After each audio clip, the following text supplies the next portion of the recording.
Ya sabemos que subir o bajar de peso depende del balance entre las calorías que entran y las calorías que salen. Es decir, cuánto comes y cuánto gastas, porque nadie se escapa a las leyes de la termodinámica. Nos han dicho siempre que podemos bajar de peso comiendo menos calorías y haciendo más ejercicio, pero hay algunos factores de esa estrategia que no dependen de nuestra voluntad, como es el hambre que podemos sentir, el metabolismo basal que tiene nuestro cuerpo, es decir, cuántas calorías gasta en reposo y qué utiliza como fuente de energía, ya sea la glucosa, las grasas o incluso el músculo. Para entender cómo la experiencia de la pérdida de peso puede variar tanto, en este vídeo vamos a hablar de cómo funcionan las principales hormonas del hambre, de cómo funciona el almacenamiento o el gasto de energía y de cómo tu cuerpo decide aumentar o disminuir su metabolismo.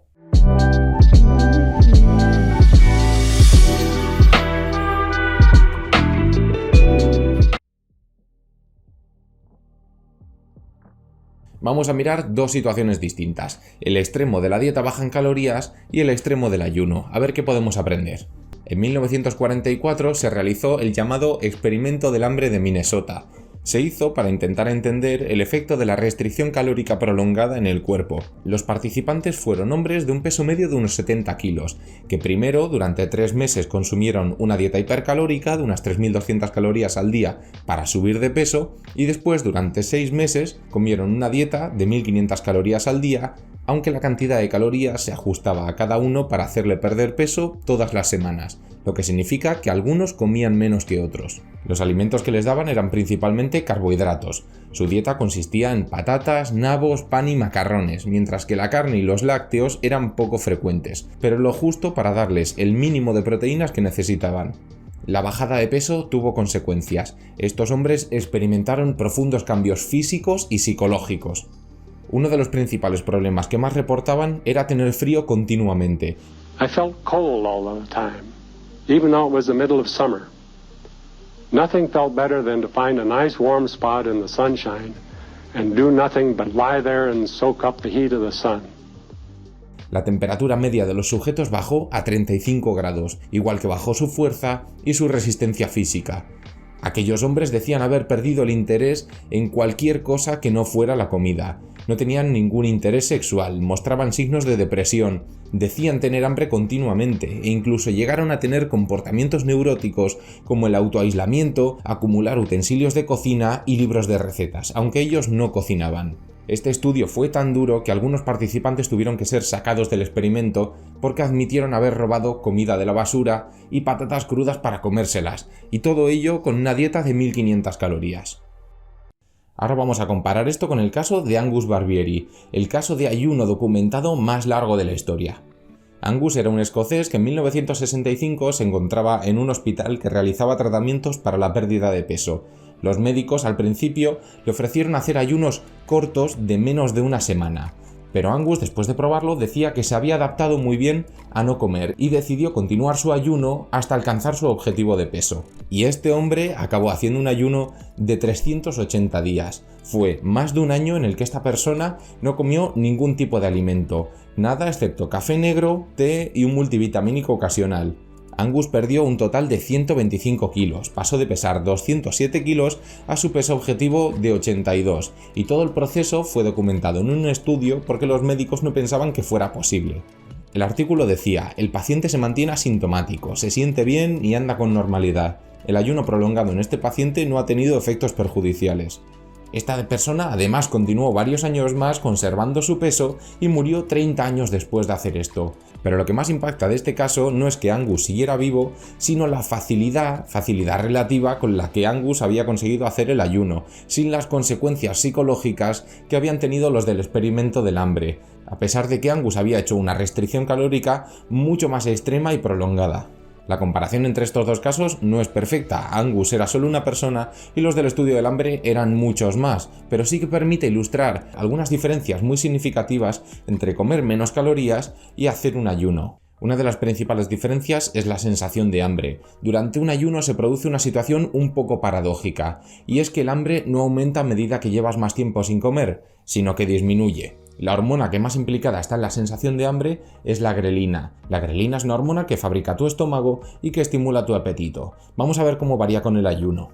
Este estudio de la Universidad de Viena midió la variación de grelina en participantes sometidos a un ayuno de 33 horas. Mira cómo varía con el tiempo. Lo interesante es ver que los niveles aumentan y disminuyen en oleadas. La grelina sube antes de la hora a la que suelen comer y luego espontáneamente baja.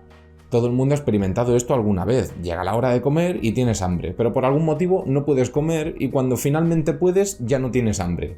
Pues esto lo tienes que tener en cuenta si quieres hacer algún ayuno largo o si quieres empezar a hacer ayuno intermitente, que una buena parte del hambre que tienes es costumbre, es tu ritmo circadiano. El hambre sube antes de las horas a las que sueles comer, pero no va más y acaba desapareciendo. Si te quieras acostumbrar a saltarte una comida para hacer ayuno intermitente, tendrás hambre los primeros días que te saltes esa comida, pero desaparecerá a esas horas cuando te acostumbres. ¿Y qué pasa con la grelina si dejamos pasar más tiempo sin comer? Pues mira, en este estudio se sometió a los participantes a un ayuno de 84 horas, poco más de 3 días.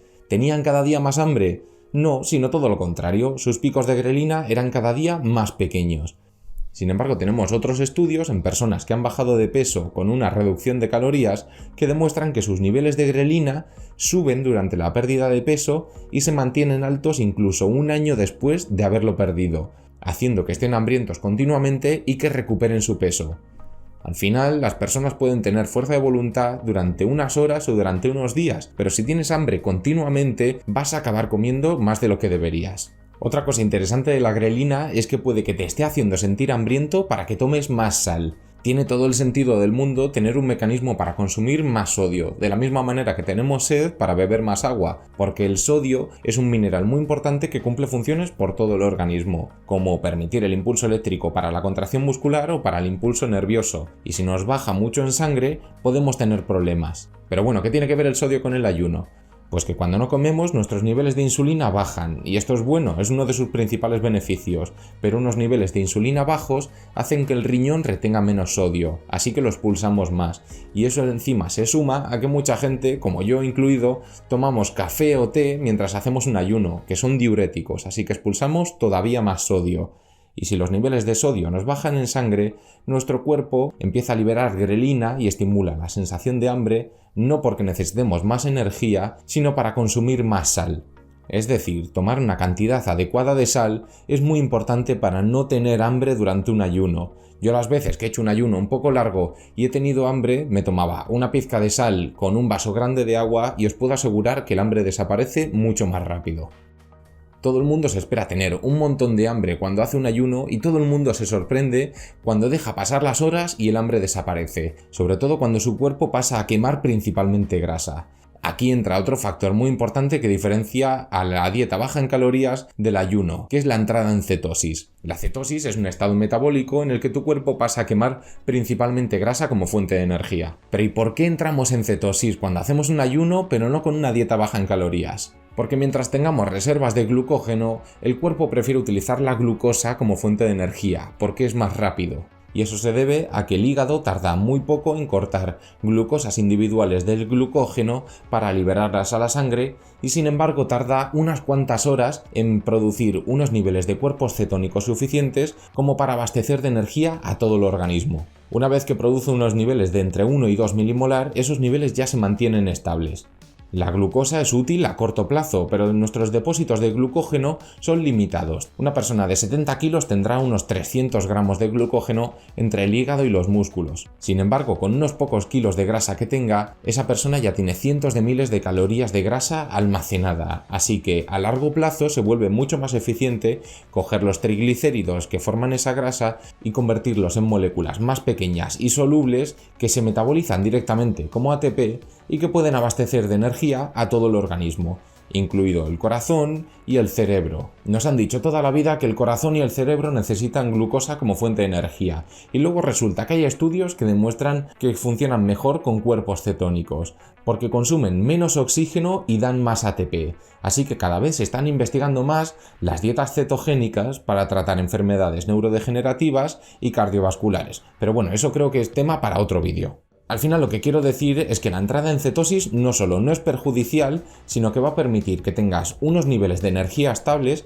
y va a contribuir a que el hambre desaparezca. Y todo ello dejando de lado los beneficios que puede tener para mejorar la salud y permitir la longevidad, como es la protección neuronal, la síntesis de mitocondrias nuevas y la estimulación de la autofagia de células defectuosas y de proteínas mal plegadas.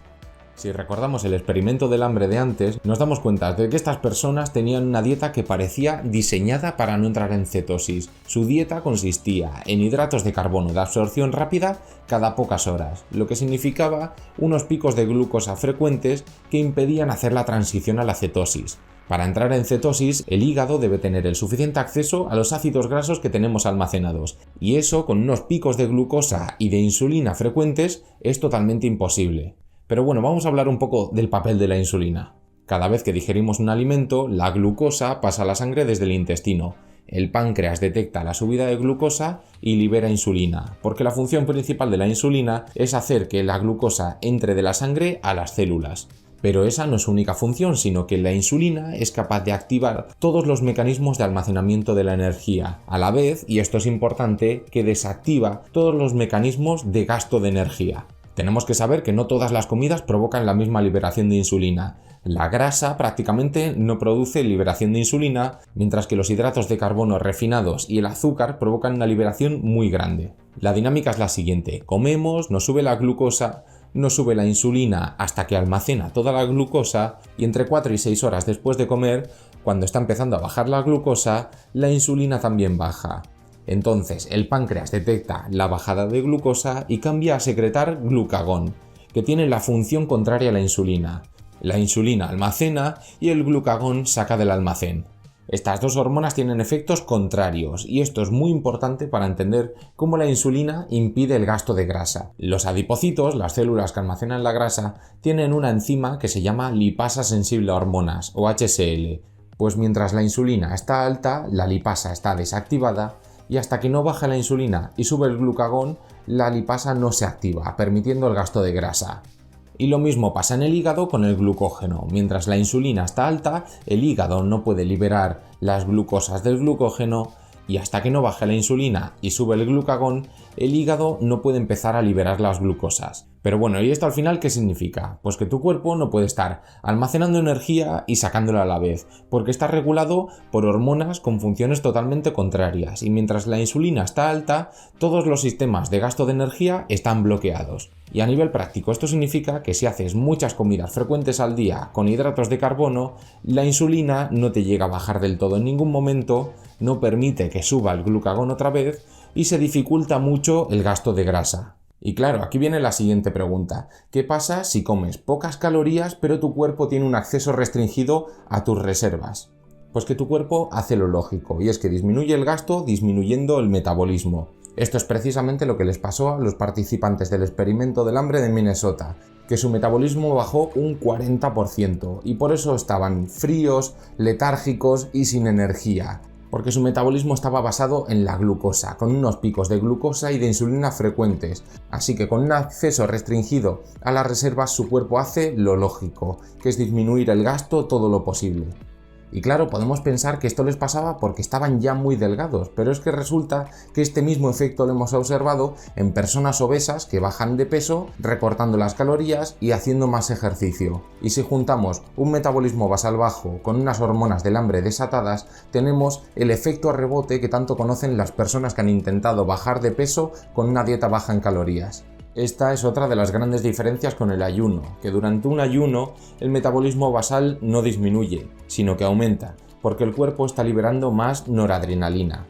La noradrenalina es una hormona y neurotransmisor que te hace estar más alerta y te hace movilizar más glucosa y ácidos grasos a la sangre para tener más energía disponible, como bien demuestra este estudio sobre los cambios metabólicos durante un ayuno de 4 días. Mira la línea del medio, que es el gasto metabólico basal. No va hacia abajo, va hacia arriba, porque durante un ayuno de 4 días las personas no están gastando menos energía, están gastando más energía. Y esto es otro de los mecanismos adaptativos que tiene el ayuno. Si nuestros antepasados, los cazadores-recolectores, que recordamos que han sido el 99% de nuestra historia como especie, hubieran estado cansados y sin energía por llevar un par de días sin comer, se habrían muerto de hambre. Entonces tiene todo el sentido del mundo que durante un ayuno se coordinen hormonas y diversos mecanismos metabólicos para estar más alerta y con más energía, porque la naturaleza habría significado la diferencia entre conseguir alimento y morirse de hambre. Pero bueno, volviendo a la dieta baja en calorías, la última diferencia de la que voy a hablar es de cómo afecta al músculo.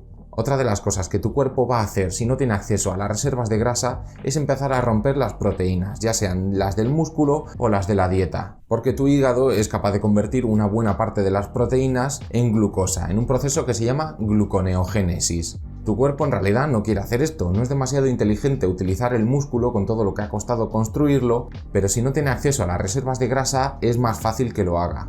Siendo justos con la dieta baja en calorías, este efecto se puede mitigar mucho aumentando las proteínas de la dieta y haciendo más ejercicio, pero es que resulta que durante un ayuno tenemos otros dos factores protectores del músculo, que es la hormona del crecimiento y el aminoácido leucina. La función de la hormona del crecimiento es obviamente el crecimiento, pero para el crecimiento hace falta energía y esta hormona es capaz de movilizar ácidos grasos a la sangre para tener más energía disponible, con lo cual se ahorra el consumo de proteínas. En el estudio anterior del ayuno de 84 horas vemos como en estas personas aumenta la hormona del crecimiento a medida que pasan los días sin comer, y no porque estas personas estuvieran realmente creciendo, sino porque es la manera que tiene su cuerpo de preservar el músculo, porque es una estructura importante. El otro factor que va a ayudar a preservar el músculo es el aminoácido leucina. Cuando estás en cetosis, tus niveles de leucina aumentan y la leucina es un aminoácido con un efecto anabólico, que en las personas después de comer sirve para ayudar a construir el músculo, pero cuando estás en ayunas sirve para preservarlo. Y puede que te estés preguntando, ya, pero es que el cuerpo necesita más proteína para mantener unas funciones normales. Pero parece que se nos olvida que desde las primeras 24 horas de ayuno, el cuerpo ya está haciendo autofagia de todas las proteínas y orgánulos defectuosos. Y todos esos aminoácidos que está sacando los va a utilizar para construir las estructuras que hacen falta, como pueden ser el músculo o para reparar órganos y tejidos importantes. Así que resumiendo, a tu cuerpo no le va a faltar ni energía ni proteína durante un ayuno. Y vamos a resumir un poco. Parece que el ayuno, ya sea un ayuno largo o el ayuno intermitente, tiene unas ventajas bastante considerables en comparación a la dieta baja en calorías, como es la disminución de las hormonas del hambre, el aumento del metabolismo basal, el aumento del consumo de grasa almacenada y la preservación del músculo. Y todo ello solo comparando los efectos que puede tener para bajar o para mantener el peso y dejando de lado los beneficios que puede tener para mejorar la salud y permitir la longevidad. Personalmente yo llevo más de 5 años haciendo ayuno intermitente y he hecho algunos ayunos largos y os puedo decir que me parece mucho más cómodo no pensar en comida una gran parte del día, no tener hambre y encima tener unos niveles de energía estables, en vez de tener que planificar 5 comidas al día teniendo que medir todo lo que como. Pero bueno, me podéis decir en los comentarios si estáis de acuerdo o no con esto. Un saludo.